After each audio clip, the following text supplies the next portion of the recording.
Bonjour, c'est Jules Lavie pour Code Source, le podcast d'actualité du Parisien.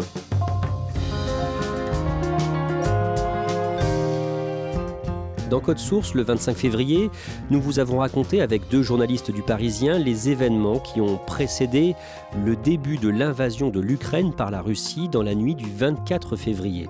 L'une de ces journalistes, Christelle Brigodeau, était dans le Donbass au début de l'offensive avant de se rendre à Kiev ensuite où elle est restée une semaine. Relevée par un autre reporter du Parisien, elle vient de rentrer à Paris le dimanche 6 mars et elle est dans Code Source aujourd'hui pour nous raconter comment elle a travaillé concrètement dans ce pays plongé dans la guerre et les moments les plus marquants de son reportage.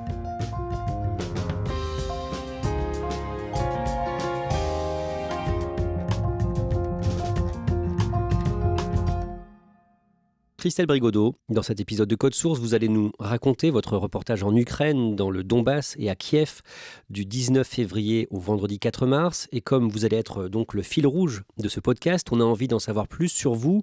Vous avez 40 ans. Est-ce que vous pouvez nous résumer votre parcours de journaliste, notamment au Parisien ? Je suis entrée au Parisien en 2007. J'ai d'abord couvert l'actualité de la banlieue parisienne, puis la locale de Paris, donc l'actualité de Paris. Et ensuite, j'ai rejoint le service société du Parisien où je suis restée pendant 7 ans à m'occuper des questions d'éducation. Et là, depuis 1 an, je travaille au service Récit, donc qui est consacré aux sujets qui nécessitent des reportages ou des enquêtes sur différents thèmes. Et c'est donc la première fois que vous allez travailler dans un pays en guerre. Vous partez une première fois du 2 au 9 février dans la région du Donbass, cette région d'Ukraine où les combats ont fait plus de 10 000 morts depuis 2014. Qu'est-ce que vous voyez à ce moment-là ? À ce moment-là, on découvre un pays qui s'est déjà résolument tourné vers l'Ouest. On pouvait avoir en tête de France l'image d'une Ukraine un peu divisée entre des pro-russes et pro-européens. Et en fait, ce qui me frappe au moment de ces reportages, c'est que le pays qui est déjà en guerre en fait, à l'Est depuis 8 ans est quand même résolument pro-européen et se prépare à la guerre. Vous retournez donc en Ukraine pour un second reportage le samedi 19 février. Vous êtes accompagné d'un photojournaliste du Parisien, Philippe de Poulpiquet. Quand vous atterrissez à l'aéroport de Kiev pour ce deuxième reportage, qu'est-ce qui a changé ? À première vue, pas grand-chose quand on arrive à l'aéroport. On voit aussi des collègues journalistes, des reporters de guerre qui arrivent et en même temps on voit aussi des Ukrainiens qui partent au ski avec leur ski sur l'épaule. On voit des gens qui rentrent de vacances. Mais en creusant un petit peu et en parlant avec d'autres personnes, on voit aussi des gens, des étrangers, des résidents ukrainiens qui vivent ailleurs en Europe, qui sont en train de s'organiser pour faire venir leurs proches. Il y a des gens qui sentent quand même le danger arriver. Comment commence ce reportage ? Vous allez où ? Alors d'abord, on reste à Kiev une journée parce que le lendemain du jour où on arrive, c'est la commémoration de ce qu'on appelle les 100 célestes, c'est-à-dire les 100 personnes qui ont été tuées en février 2014 pendant l'Euromaïdan. Donc l'Euromaïdan, c'est la révolution de Maïdan au cours de laquelle le pouvoir pro-russe avait été renversé par la foule à Kiev. Et ensuite, à partir du dimanche 20 février, vous allez où ? On va dans le Donbass, à l'Est. C'est là que la tension est la plus forte puisqu'il y a cette guerre qui couve depuis 8 ans. On sait que le cessez-le-feu est fragile, qu'il y a de plus en plus de bombardements, de plus en plus de violations du cessez-le-feu. Donc on décide d'aller au plus près de là où on imagine que le conflit pourrait démarrer. Le lundi 21 février, vous êtes donc toujours dans le Donbass. Vladimir Poutine prononce un discours télévisé dans lequel il reconnaît l'indépendance des territoires pro-russes et séparatistes d'Ukraine dans cette région. Et il donne l'ordre à l'armée russe de maintenir la paix, je cite, dans ces territoires. Vous, comment est-ce que vous suivez ces annonces ? Vous êtes où ? Vous vous dites quoi ? Nous, on est tout près, on est de l'autre côté de la ligne de front, dans un territoire qui est juste à côté de l'aéroport de Donetsk et en zone pro-russe. Et en fait, ce qui est assez surprenant, c'est qu'il y a une agitation du monde entier autour des annonces de Vladimir Poutine et les gens sur place n'ont pas l'air de se sentir concernés. Ils continuent de vivre leur vie et on dirait qu'ils laissent tout ça à l'extérieur, qu'ils ne veulent pas en entendre parler. Ils font comme si rien n'allait arriver. Le lendemain, vous allez voir les voisins d'un homme victime d'un tir de mortier, un certain Roman qui était garagiste. Qu'est-ce qu'on vous dit sur place ? Sur place, on nous parle d'un homme ordinaire, vraiment le garagiste du coin, qui est mort presque par hasard. Cet homme est un peu un symbole parce qu'il est le premier à être mort d'un tir, donc tiré de côté pro-russe, depuis la fin du cessez-le-feu. Et en racontant l'histoire de cet homme, On découvre en fait une ville complètement saturée de pauvreté, saturée de guerre, des gens qui n'en peuvent plus, qui se disent que la guerre est sans fin, qu'il y a énormément de souffrance et énormément de colère, à la fois contre les Russes, mais aussi finalement contre les Européens qui sont accusés de mettre de l'huile sur le feu en ne cédant pas à la Russie. Le mercredi 23 février, le soir, avec le photographe Philippe de Poulpiquet, vous êtes dans un bar d'Avdiivka, l'une des villes de cette région du Donbass. Dans ce bar, on rencontre des jeunes gens qui ont 18, 20 ans, qui nous expliquent qu'ils sont très attachés à leur territoire, qu'évidemment, ils voudraient le défendre, ils sont très tournés vers l'Ouest. On rencontre une jeune femme dont le rêve est de vivre à New York quand elle sera plus grande. Il y a une espèce d'insouciance comme ça. On parle de la guerre, mais c'est comme une chimère, elle n'existe pas vraiment. La nuit qui suit, la nuit donc du mercredi 23 au jeudi 24, l'invasion russe débute. Tout à coup, on change complètement de registre. D'ailleurs, les personnes qu'on a vues la veille au soir dans le bar, on les rappelle. L'étudiante qui veut aller aux États-Unis, je lui passe un coup de fil et alors qu'elle me disait avec sa mère que jamais elle ne partirait parce que c'était sa terre, elle est en train de faire ses valises, ils prennent une voiture et ils partent le plus vite possible parce qu'ils veulent absolument pas devenir russes. C'est l'urgence. C'est un peu la panique en ville ? En fait, on se rend compte que ceux qui peuvent partir s'organisent pour partir. Il commence à y avoir des grosses files d'attente devant les stations-service, les gens font le plein d'essence. Mais pour autant, c'est pas du tout la panique, il n'y a pas de gens qui courent dans la rue. On va dans un supermarché, on voit les caissières qui travaillent normalement. Et on a un peu l'impression que les gens n'y croient toujours pas, en fait, que la guerre va durer très peu de temps et que finalement c'est un épisode de plus dans ce qu'ils vivent depuis des années. Où est-ce que vous dormez la nuit qui suit ? Alors on dort dans un appartement qui nous est loué par un habitant de la ville. Là on est dans une petite ville, Avdiivka, il n'y a pas d'hôtel. Donc voilà, on passe la nuit dans une barre d'immeubles comme il y en a beaucoup dans cette ville. Avec toujours des bruits de bombardement ou pas, où la nuit est calme ? La nuit est relativement calme, on entend les bombardements plutôt tôt le matin. Il peut y avoir quelques détonations sporadiques, mais c'est pas non plus le déluge de feu. Et au matin, vous décidez de rentrer à Kiev. Est-ce que c'est compliqué ce trajet ? Oui, c'est assez compliqué parce que c'est pas évident de trouver quelqu'un qui veut bien nous emmener là où ça risque de chauffer bientôt, c'est-à-dire à Kiev. Pour nous, c'est très important d'aller à Kiev parce qu'on se dit que si l'offensive est généralisée, il faut rejoindre la capitale pour suivre ce qui va s'y passer. On trouve un chauffeur qui nous emmène, mais au fur et à mesure qu'avance le trajet, lui reçoit des coups de fil de proches qui lui disent de ne pas aller jusqu'à Kiev parce que c'est dangereux, donc il ne veut pas trop nous emmener. On finit par arriver à Kiev, dans une ville complètement désertée, il n'y a plus personne. On arrive à Kreshchatyk, qui est l'équivalent des Champs-Élysées en fait, de Kiev, la grande artère. Il n'y a pas un chat, on sort de la voiture, les sirènes commencent à retentir pour alerter de bombardements. Les sirènes, au bout d'un moment, les gens s'y habituent et il peut y avoir des sirènes et des gens qui continuent de faire la queue pour faire leurs courses. Vous vous installez donc dans cet hôtel, j'imagine qu'il y a d'autres journalistes aussi ? Oui, en fait, alors on arrive à l'hôtel Ukraine, qui est le grand hôtel qui est au milieu de la place Maïdan à Kreshchatyk, donc vraiment au cœur de Kiev. Le palais présidentiel est juste derrière. Et en fait, dans l'hôtel, il reste quasiment plus que des journalistes. Tout le personnel de l'hôtel est parti. Donc en fait, l'hôtel est vide. On s'installe dans une chambre un peu au hasard parce qu'il n'y a plus de clé, il n'y a plus rien. Et on commence à regarder la ville. On va dans les abris du métro où se sont réfugiés les habitants de Kiev parce qu'en surface, il n'y a plus personne. Un métro très très profond, hein, c'est ça ? En fait, le métro de Kiev a été construit à l'époque soviétique pour servir en même temps d'abri anti-aérien. On est à l'époque de la guerre froide. Et puis c'est aussi lié à la géographie de Kiev, qui est une ville avec 7 collines. Donc le métro est très très profond. Le lendemain, le samedi 26, des militaires arrivent dans l'hôtel Ukraine où vous êtes avec Philippe de Poulpiquet. Au début, ils nous expliquent qu'ils sont là pour la protection des journalistes internationaux qui sont sur place dans l'hôtel. Et puis on se rend compte au fur et à mesure de la journée qu'il y a de plus en plus d'hommes en armes qui arrivent. Et en fait, que l'endroit est en train de devenir un poste stratégique pour l'armée. Sous couvert, disons, de sécuriser les lieux, ils nous font comprendre à tous assez vite qu'il faut partir. On est au 3e jour de l'invasion russe de l'Ukraine. À quoi ressemble Kiev ? Alors Kiev commence à ressembler à un champ de bataille.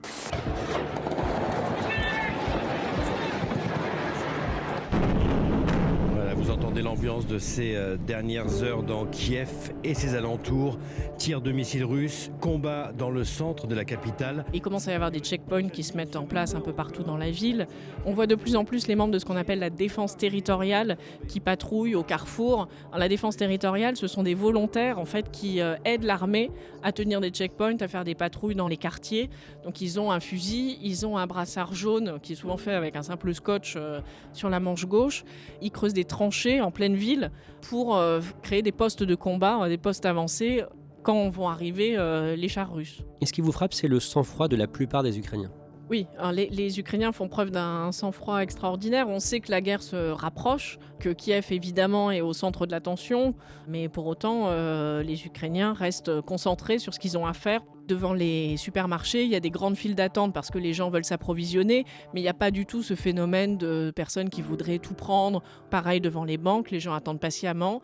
Quand les sirènes retentissent, ils descendent au métro. Dans le métro, on remarque des gens très calmes, ils emmènent des matelas, des jeux pour les enfants, mais il y a vraiment un sang-froid qui est exceptionnel.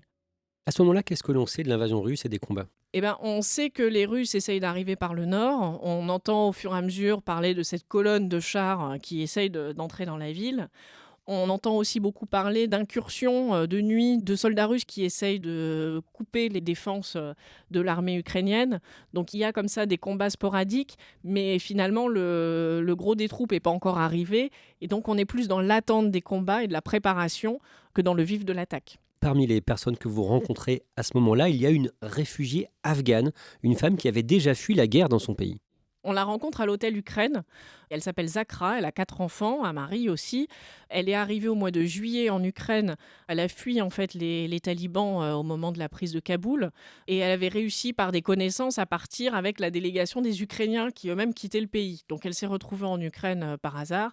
Et là, elle se retrouve à devoir à nouveau fuir. Et elle nous raconte que oui, c'est peut-être son destin, elle et sa famille, d'aller de guerre en guerre. Donc c'est assez poignant de l'entendre avec ses enfants qui sont là, qui jouent dans l'hôtel, entourés d'hommes en armes. C'est assez surréaliste comme scène. Ils font leurs valises et ils essayent de partir et ils cherchent un autre pays où se réfugier. Le dimanche 27, vous préparez un article sur la résistance qui s'organise dans la capitale. J'interroge les gens par téléphone parce qu'il y a un couvre-feu qui a été déclaré à Kiev du samedi soir au lundi matin, puisque les militaires cherchent des espions russes qui créeraient des sabotages dans la ville. Et donc j'appelle des Ukrainiens donc à Kiev et autour qui m'expliquent tout ce qu'ils mettent en place pour essayer d'aider l'armée. Alors ça va de la vigilance sur les réseaux sociaux au fait de mettre de la farine sur les escaliers qui mènent au toit des immeubles pour essayer de repérer d'éventuels parachutistes russes qui arriveraient comme ça par les airs. Vraiment, il y a une ingéniosité qui est assez étonnante. Concrètement, est-ce que vous arrivez à trouver le sommeil ?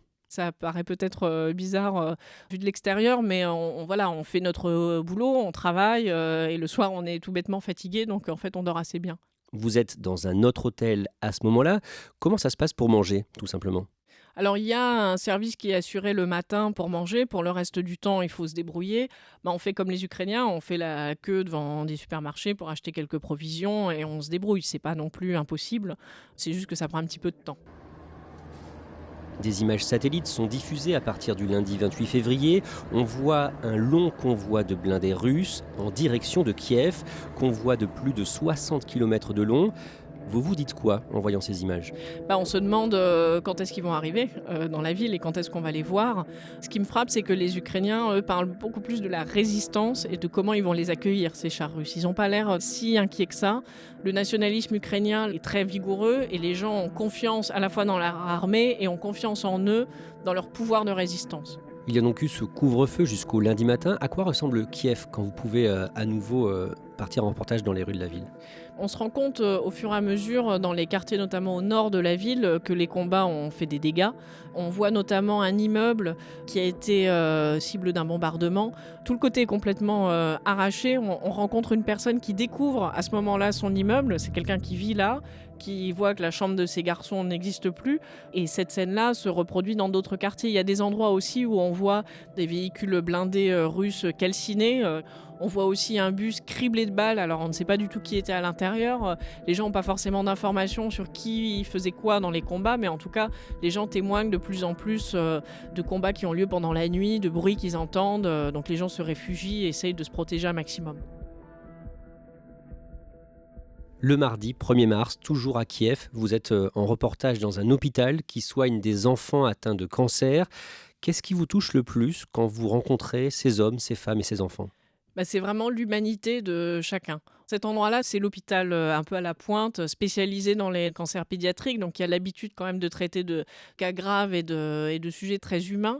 Et on voit à quel point personne ne lâche rien là-dessus, notamment les soignants qui, depuis une semaine, vivent sur place pour pouvoir s'occuper des enfants, des parents qui sont avec leurs enfants, notamment des mères qui sont avec leurs enfants et qui font tout ce qu'elles peuvent pour laisser cette guerre hors des murs de l'hôpital alors qu'ils sont vraiment cernés.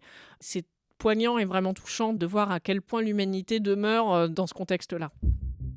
Le lendemain, le mercredi, vous assistez à des combats intenses. Alors on est toujours dans cette traque des saboteurs. Tout le monde en parle dans Kiev parce que c'est le grand sujet du moment, puisqu'on pense que c'est à cause d'eux que les chars russes vont finir par pouvoir rentrer dans la ville.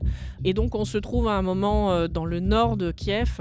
On est là avec l'armée ukrainienne qui sécurise un carrefour un peu stratégique.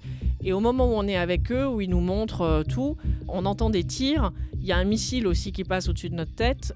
Et là, l'armée ukrainienne se dit, ça y est, on a été repérés par les Russes, ils sont en train de nous attaquer. Donc là, on est avec eux, on va dans le sous-sol d'un immeuble en attendant de voir si l'endroit est bombardé. Au bout de quelques minutes, ça va mieux, on ressort.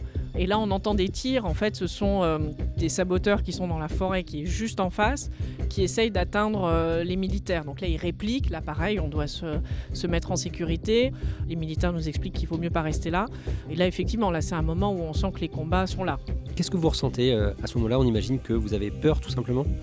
On n'a pas vraiment le temps d'avoir peur, on fait ce qu'on nous dit, quoi. On est avec des gens dont c'est le métier, ce sont des militaires, ils savent ce qu'il faut faire. On fait comme ils nous disent et on se dit que ça va aller. Est-ce que vous avez conscience que vos proches, que vos collègues à la rédaction du Parisien ont peur pour vous à ce moment-là ? Tout le monde suit les informations, bien sûr, de France. Est-ce que vous mesurez ça ? Oui, on a des coups de fil inquiets de la part de proches ou de collègues.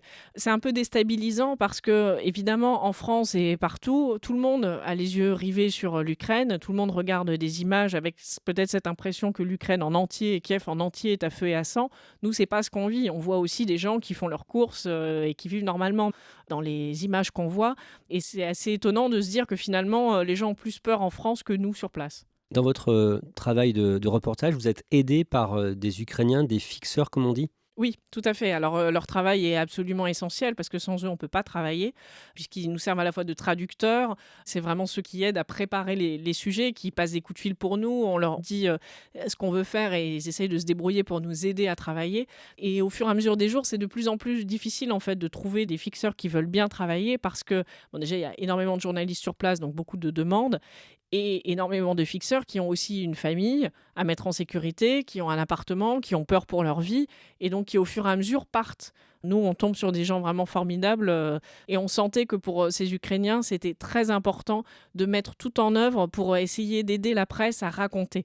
Ils avaient vraiment conscience de l'importance de l'information dans ce conflit parce qu'en face, côté russe, il y avait beaucoup de désinformation et pour eux, c'était essentiel d'aider les médias du monde entier à dire ce qui se passe. À ce moment-là, ça fait 11 jours que vous êtes en reportage dans un pays en guerre. Dans ces cas-là, les rédactions essaient de relever les reporters pour permettre aux journalistes de se reposer. Et vous décidez d'essayer de rentrer, mais ça s'annonce compliqué. On rappelle que l'espace aérien est fermé. D'ailleurs, est-ce qu'il y a encore des gens qui partent de Kiev ? Les départs n'ont jamais cessé en fait. D'ailleurs, les quais de la gare sont complètement pleins.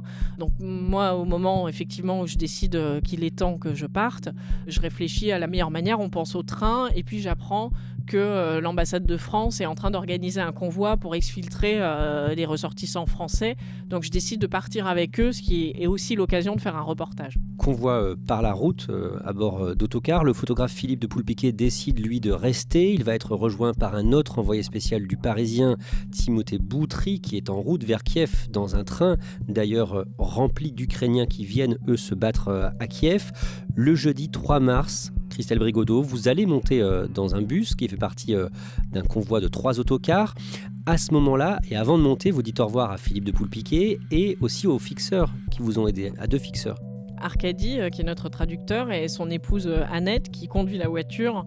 Et c'est vrai que ce sont des adieux poignants, parce qu'on ne sait pas quand est-ce qu'on se reverra. On on se dit bonne chance pour la suite, on se prend dans les bras et c'est vrai qu'il y a pas mal d'émotions, même si on se connaît que depuis quelques jours. Ce bus dans lequel vous montez, il doit aller où ? Alors, il doit rejoindre la Pologne via Lviv, qui est la grande ville de l'ouest du pays, qui est relativement épargnée par les combats. Il y a de nombreux checkpoints et énormément d'embouteillages, puisque évidemment, on n'est pas du tout les seuls à faire cette route-là. Donc, c'est très très long. Il faudra presque 48 heures pour arriver jusqu'à Cracovie en Pologne. Vous êtes au milieu de qui ? À la fois de Français qui se sont retrouvés un petit peu pris au piège de cette guerre alors qu'ils n'ont à peu près rien à voir avec l'Ukraine, notamment des familles qui sont venues là dans des programmes de GPA, de gestation pour autrui, puisque cette pratique est tolérée, disons, dans le pays. Donc il y a des Français qui venaient là pour accueillir leur bébé et qui se sont retrouvés en pleine guerre. Donc pour eux, il n'y a qu'une urgence, c'est fuir. Et il y a aussi, et c'est très intéressant, des Français qui sont installés de plus longue date en Ukraine, ou en tout cas qui ont des attaches, soit ils sont tombés amoureux de quelqu'un, soit ils ont fait leur vie professionnelle là. Et pour eux, c'est un vrai déchirement de partir. Ils ont l'impression d'abandonner leur pays. Le convoi fait forcément des pauses par moment et à chaque fois, les Ukrainiens vous aident ? Ah oui, c'est assez incroyable d'ailleurs le niveau d'aide. Ils sont presque désolés de montrer un pays en guerre à des étrangers. Il y a une dame qui est directrice d'école qui accueille 70 personnes dans son école, qui fait à manger pour tout le monde en plein milieu de la nuit et qui pleure en me disant « mais il faut que vous reveniez quand il n'y aura plus la guerre. Je vous jure, mon pays, c'est pas ça ». Et vous avez donc été en autobus jusqu'à Cracovie, puis vous avez pris des vols pour l'Allemagne, puis la France. Christelle Brigodeau, on imagine que quand vous avez retrouvé votre famille le dimanche 6 mars au soir, l'émotion a dû être forte, mais on imagine que vous avez forcément pensé aux hommes et aux femmes qui ont été séparés par la guerre et que vous avez rencontrés pendant votre reportage. Oui, exactement. Parce qu'il y a beaucoup d'Ukrainiens qui s'en vont, mais il y en a quand même énormément qui ont décidé soit de se battre, soit en tout cas de rester. J'ai rencontré dans le bus Théophile, qui a 17 ans, qui est un jeune franco-ukrainien qui est au lycée français à Kiev. Sa mère l'a mis dans le bus que j'ai pris ce jeudi matin. Il est arrivé à Cracovie avec un drapeau ukrainien autour de ses épaules, décidé à revenir quand la guerre sera finie pour reconstruire le pays. Et lui, il laisse derrière lui sa mère qui travaille normalement comme traductrice, mais qui là s'est portée volontaire pour aider au niveau médical sur le front. Il me disait qu'il ne savait pas s'il la reverrait. Et il me disait qu'il n'était pas triste pour autant parce que pour lui, elle était son héroïne et que ce serait gravé en lui et qu'il voulait avoir le même destin qu'elle.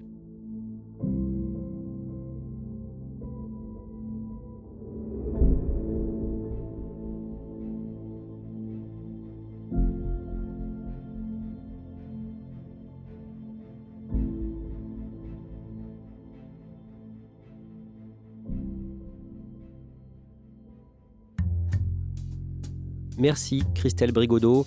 Vos articles et toute l'actualité de la guerre en Ukraine sont à retrouver sur leparisien.fr. Cet épisode de Code Source a été produit par Thibault Lambert et Raphaël Pueyo. Réalisation, Julien Moncouquiol. Code Source, le podcast d'actualité du Parisien, est disponible sur toutes les plateformes. Nous publions un nouvel épisode chaque soir de la semaine. Pour n'en rater aucun, n'oubliez pas de vous abonner. Et puis si vous aimez Code Source, n'hésitez pas à laisser un commentaire ou des petites étoiles sur votre application audio préférée. Vous pouvez nous suivre sur Twitter ou nous écrire directement codesource@leparisien.fr.